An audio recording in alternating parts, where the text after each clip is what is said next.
Colonel Sofia Qureshi यांच्याबद्दल मध्य प्रदेशच्या भाजप मंत्र्यांनी जे विधान केलं, वादग्रस्त विधान, जे त्यांना भोवलेलं आहे, स्वतः न्यायालयाने त्यांच्यावर गुन्हा दाखल करण्याचे आदेश दिले.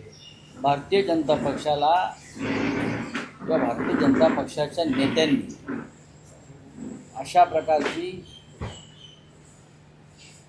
देशद्रोही विधानं किती केली तरी त्यांना ती भोवत नाही. हा विजय शहा नावाचा जो माणूस आहे, याने अशा प्रकारची अनेक विधानं यापूर्वी केली. मध्य प्रदेशमध्ये जातीय दंगली घडवणं, हिंदू मुसलमानामध्ये भांडणं लावणं, अशा प्रकारची टोकाची विधानं करणं, यासाठी विजय शहा खूप प्रसिद्ध आहे. ज्या सोफिया कुरेशी यांची नियुक्ती संरक्षण मंत्रालयानं केली,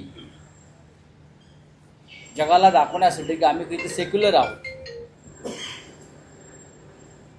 आणि ती सोफिया कुरेशी जी आहे तिचं संपूर्ण कुटुंब झाशीच्या राणीच्या युद्धापासून भारतीय स्वातंत्र्याच्या लढ्यात लढते आहे.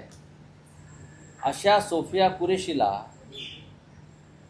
पाकिस्तानची किंवा आतंकवाद्याची बहीण म्हणणं यासारखा मोठा राष्ट्रद्रोह नाही. खरं म्हणजे नरेंद्र मोदी हे खरे राष्ट्रभक्त प्रधानमंत्री असतील आणि मध्य प्रदेशचे मुख्यमंत्री खरोखर राष्ट्रभक्त असतील, त्यांनी या विजय शहाची हकलपट्टी करून त्याला अटक केली पाहिजे. राष्ट्रद्रोहाच्या फालतू गुन्ह्याखाली अनेकांना अटका झाल्या मधल्या काळामध्ये. मग हा विजय शहा तुमचा मोदींचा जावंही लागतो का? काय आहे? हायकोर्टाने त्याच्याविरुद्ध गुन्हा दाखल केला. हायकोर्टाने त्याच्याविरुद्ध गुन्हा दाखल करून सुद्धा हा माणूस मंत्रिमंडळात कसा? याच माणसानं शिवराज सिंग चौहान यांच्या पत्नीविरुद्ध सुद्धा अशा प्रकारचे अपशब्द काढले होते. माहिती आहे का तुम्हाला? याच विजय शहानं शिवराज सिंग चौहान यांच्या पत्नीविरुद्ध सुद्धा अशा प्रकारचे घृणास्पद विधानं पूर्वी केलेली आहेत, तरी त्याला प्रोटेक्शन कोणाचं? आणि आज त्याने सोफिया कुरेशी विरुद्ध, म्हणजे अख्खा देश ज्या सोफिया कुरेशीला मानवंदना देतोय, हां, की एक लढवई महिला आपल्या हवाई दलात आहे, सैन्यात आहे, जी भारताचं नेतृत्व करते, म्हणजे इतका कचरा तुमच्या डोक्यामध्ये आहे आणि तुम्ही राष्ट्रभक्तीच्या गोष्टी करता.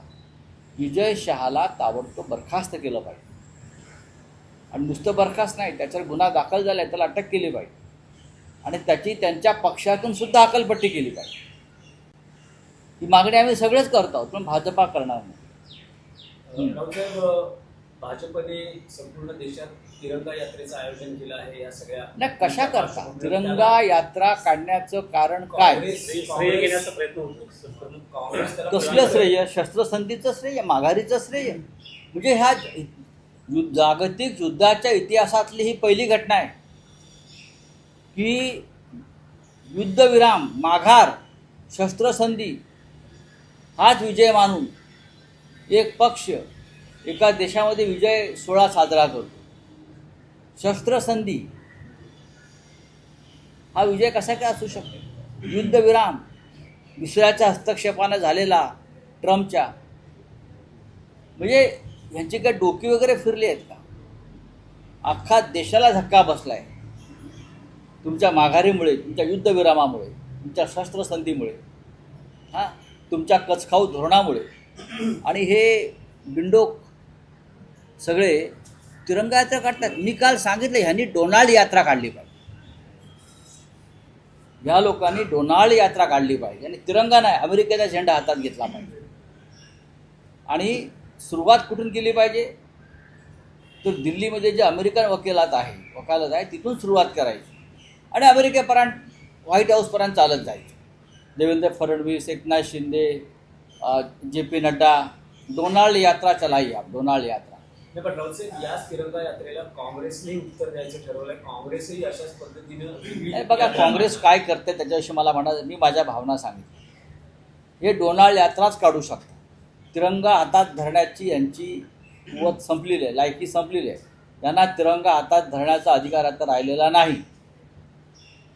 डोनाल्ड यात्रा मी परत सांगतो, आणि डोनाल्ड यात्रा गावागावात डोनाल्ड जत्रा भरवाव्यात, बरं का. गावात जत्रा असतात ना गावच्या, डोनाल्ड जत्रा भरवाव्यात. आणि त्यांनी सांगावं आमचं कुलदैवत डोनाल्ड आहे, डोनाल्ड आमचं कुलदैवत आहे. हेच डोनाल्ड ट्रम्प वारंवार असं सांगतात की त्यांच्यामुळं भारत काल पाकिस्तान युद्ध थांबलं. 5वी वेळ आहे काल काल ट्रम्प काल असं म्हणतायत. काल सौदी अरेबियाला सुद्धा आले, इथेही सांगितलं. इथेच सांगितलं. पण त्याला उत्तर नाही अजून मोदींचं. फिर मोदी आग हिंदुस्तान के तरफ आग उठाने वाले को छोड़ेंगे नहीं. और डोनाल्ड ट्रम्प तुमचे रोज कपडे काढतो आहे देशाच्या प्रधानमंत्र्याचे, मोदीचे नाही, देशाच्या प्रधानमंत्र्याचे, भारताच्या. आणि तुम्ही अजून डोनाल्ड ट्रम्पचं नाव घेऊन उत्तर द्यायला तयार नाही. एवढी फाटली. सांगा ना डोनाल्ड ट्रम्प खोटं बोलतोय म्हणून. डोनाल्ड ट्रम्प खोटं बोलतोय हे सांगण्याची हिंमत जर तुमच्यात नसेल तर महाशय देशाच्या पंतप्रधानपदी आपण राहू नका. मेहरबानी करा. तुम्ही आणि अमित शहा ह्या दोघांनी देशावर मेहरबानी करा.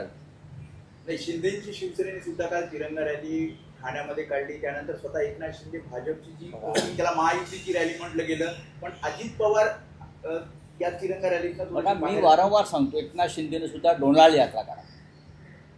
हे कशा करता काढतात? त्यांना कळतं का युद्ध आणि युद्धबंदी आणि शस्त्रसंधी काय असते, यातला फरक कळतो का? एका पक्ष फोडण्या एवढं किंवा आमदार खासदार विकत घेण्या इतकं सोपं आहे का? आमदार खासदार विकत घेऊन सरकार बनवणं आणि निवडणूक आयोगाला हाताशी धरून पक्ष ताब्यात घेणं इतकं सोपं नाही आहे भाऊ. शस्त्रसंधीला तुम्ही विजय मानता, ही तुमचं अक्कल. युद्धविराम केला डोनाल्ड ट्रम्पने तुमचा. तुम्हाला खेचले युद्धाच्या मैदानातून खाली आणि गप्प बसा म्हटले मोदीला.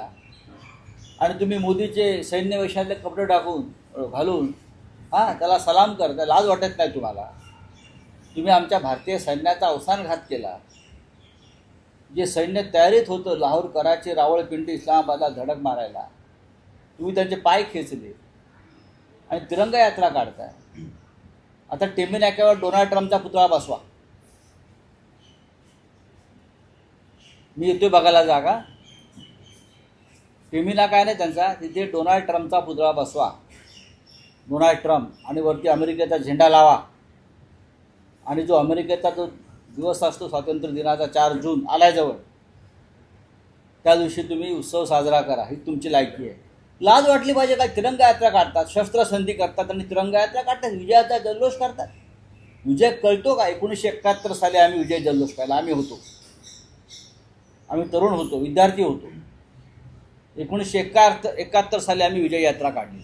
आम्ही जिंकलो. 92,000 पाकिस्तानी सैन्याने गुडघे टेकले आमच्या सैन्यासमोर, जगजीत सिंग अरोरासमोर, लेफ्टनंट जनरल.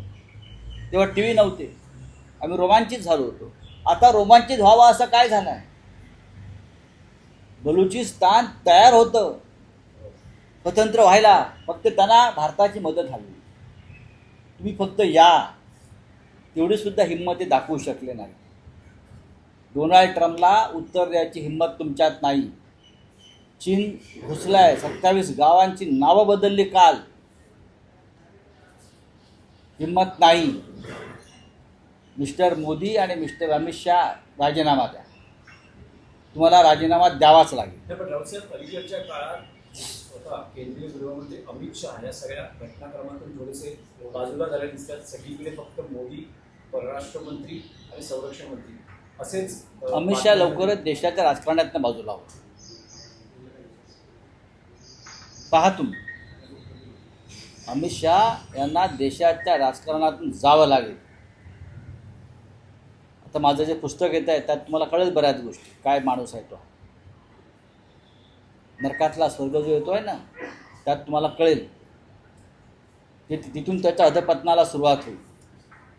रावसाहेब, महाराष्ट्रातल्या राजकारणाचा विषय जर बोलायचा झाला तर अजित पवार यांनी काल असं म्हटलं आहे, विलिनीकरणाच्या शक्यता त्यांनी फेटाळून काय वारंवार मीही सांगतोय, तुम्ही ते कशाला बातम्या चालवताय? पण काल जी एनसीपी शरद पवार गटाची बैठक झाली त्यात पुन्हा एकदा विलिनीकरणाचा विषय निघाला. त्यात सगळे अधिकार हे त्या या शस्त्रसंधी- पिढीने, शरद पवारांना हे दिलेले. त्या झालंय शस्त्रसंधी सारखंच.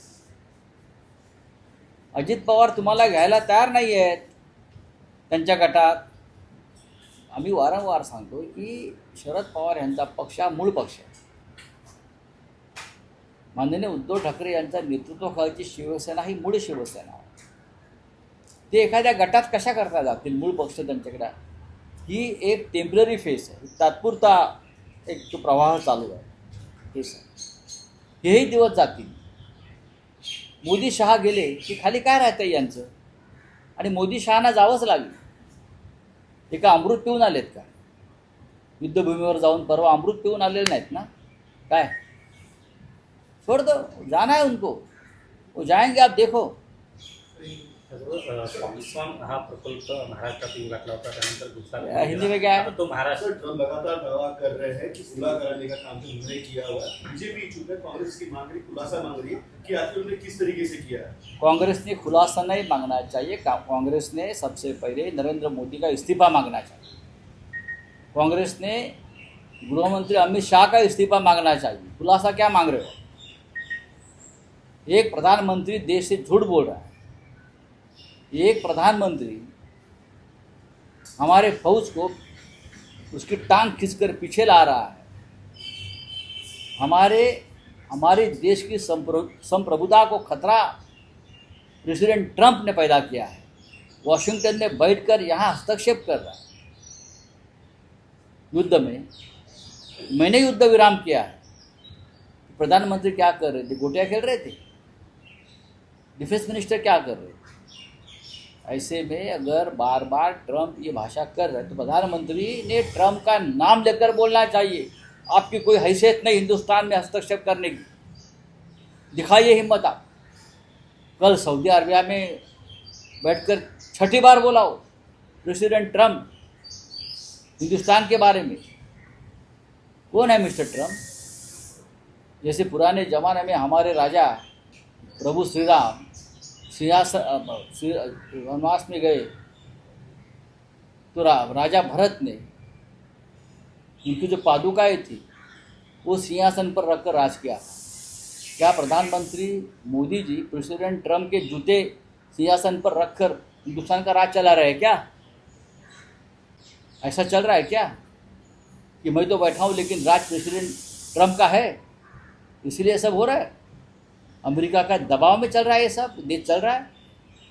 ऐसा इतिहास में कभी नहीं हुआ है. इस देश की जनता ने स्वतंत्रता संग्राम से पहले ब्रिटिश राज का भी दबाव नहीं माना था. हम संघर्ष के लिए खड़े हो गए थे. ये मत आप भूलो. ये देश वीरों का देश है, मर्दों का देश है. अमित शाह फ्रंट लाइन पे दिखा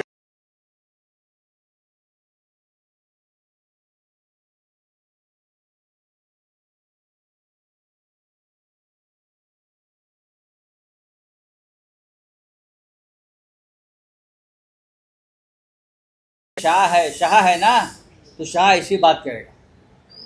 कोई भी शाह देशभक्त नहीं है. जो शाह है ना, बार बार बोल रहा हूँ, शाह, ये सब पीछे से वार करने वाले लोग हैं. एक मंत्री इस राज्य का जिसने संविधान की शपथ ली है वो हमारे आर्मी की एक होनहार अफसर सोफिया कुरैशी, जिसको खास नियुक्त किया इस युद्ध में देश की भूमिका बताने के लिए.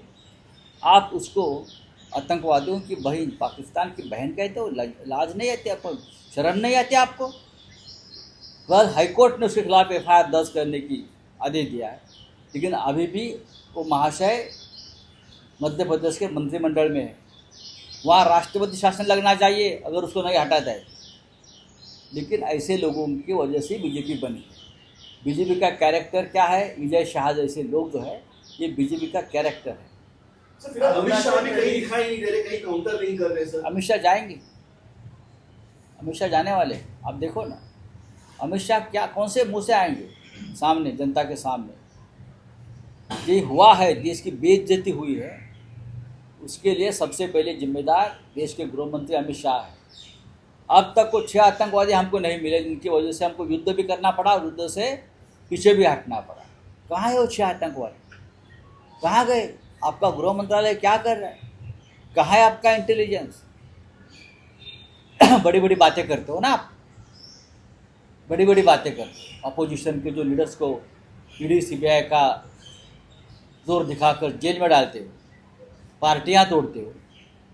आप सिर्फ पार्टियां, पॉलिटिकल पार्टी, आपके अपोजिशन पार्टी तोड़ सकते हो, आप पाकिस्तान को नहीं तोड़ सकते। आप हमको ही तोड़ सकते हैं पैसे और ताकत की ज़बरदस्ती के ऊपर। बाकी आप में कोई हिम्मत नहीं है, आओ मेरे सामने। चाइना ने अरुणाचल प्रदेश के 27 जगहों के नाम बदल दिए हैं। इसकी औपचारिक घोषणा जो है वेबसाइट पे जारी की गई है। दूसरी तरफ प्रधानमंत्री ये कहते हैं कि भारत देश को लेकर सकारात्मक है, चाइना कभी गुस्सा नहीं था, इस तरीके का बयान। मोदी जी को सुनना बंद करो, देश में सुख शांति आ जाएगी। फडणवीस ने कहा कि